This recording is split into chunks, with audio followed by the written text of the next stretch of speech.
Those who had been entrusted with the responsibility of protecting the president's office and maintaining its government were the ones who ousted democratically elected President Mohamed Bazoum, while the presidential guards who were supposed to guard his palace remained mere spectators. Welcome back to our channel. Today we see recent events surrounding the military coup in Niger and inspect on international stage. France, with its historical influence in the region, has strongly condemned the coup, demanding the restoration of democratic governance. Meanwhile, there are speculations about Russia's involvement through Wagner Group, adding complexity to the situation. Watch the video till the end to explore the unfolding developments and the global responses to the crisis of Niger. Before going further, please subscribe our channel and hit the bell icon. General Abdurrahman Chiani, also known as Omar Chiani, led a military coup and overthrew the government of Niger. Seizing power himself, he deposed democratically elected President Mohamed Bazoum on Wednesday, and Abdurrahman Chiani is jointly nominated as the leader of the military junta. General Chiani had been in charge of the Presidential Guard since 2011. This presidential force, consisting of 700 members, were established to defend the ousted president from military coup. General Chiani was previously blamed for an attempt of coup. However, in 2018, a court ruling cleared him of all charges. In 2018, Asafo promoted General Chiani and put him in charge of the military. Before the coup, President Bazoum had planned to remove General Chiani, according to a report by the private newspaper. President Bazoum was the first president elected after independence in Niger in 1960 to replace an incumbent president. Now his abductors have suspended the country's constitution and appointed General Omar Chiani as the head of state.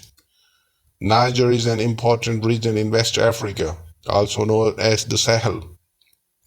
It is a strip of land that stretches from the Atlantic Ocean to the Red Sea.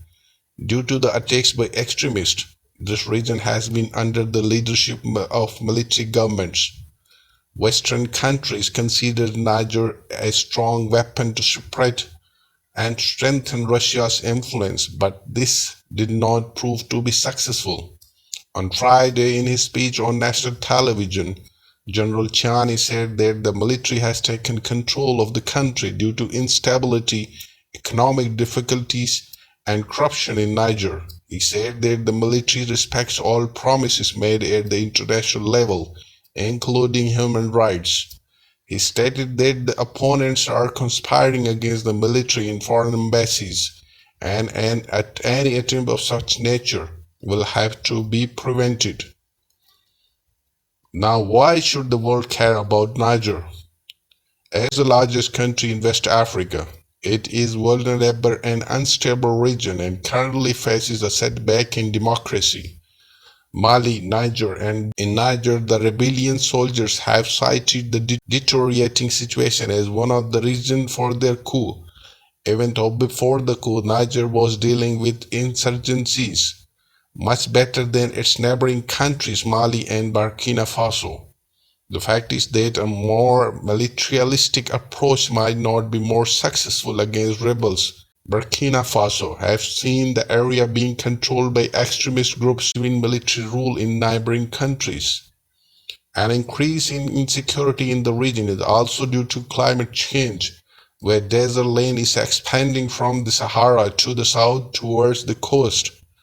Experts said that the temperature in Sahara is rising faster compared to anywhere else in the world.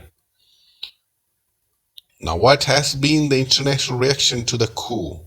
France, which has been previous new colonial influence in the country, strongly condemns the military coup in Niger.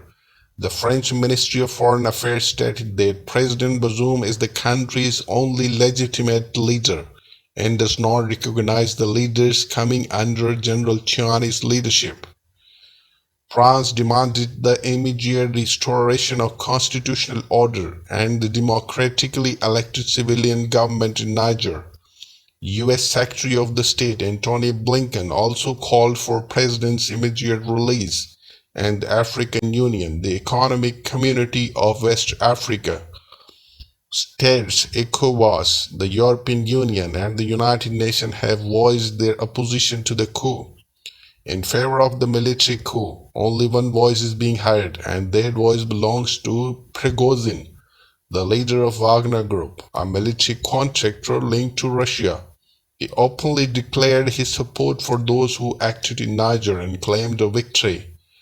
On Wagner-affiliated Telegram channels, it was said that whatever happened in Niger is not a concern of the people of Niger, but a struggle against their new colonialist.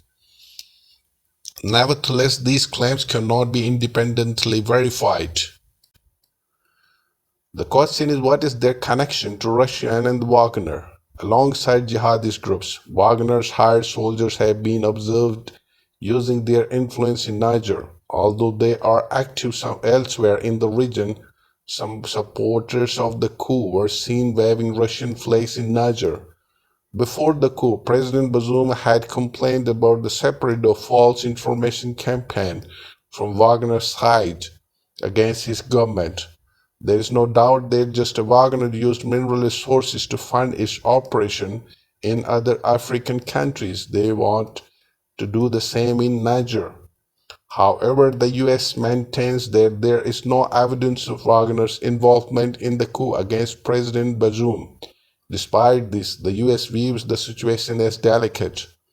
Now concerns are being raised that Niger's new leadership may drift closer to its Western allies and end up near Russia. If that happens, it will follow the footsteps of Burkina Faso and Mali, both of whom turned to Moscow after their respective military coups.